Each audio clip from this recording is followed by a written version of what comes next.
Telangana CM Revanth Reddy సొంత నియోజకవర్గం కొడంగల్లో బీసీ గురుకుల విద్యా సంస్థల నిర్మాణానికి రాష్ట్ర ప్రభుత్వం 73,45,00,000 రూపాయలు మంజూరు చేసింది.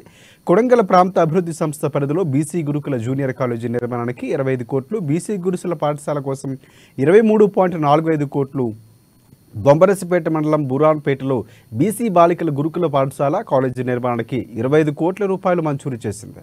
ఇక ఈ మేరకు బీసీ సంక్షేమ శాఖ కార్యదర్శి బుర్రా వెంకటేశ్వరం ఉత్తర్వులు జారీ చేశారు.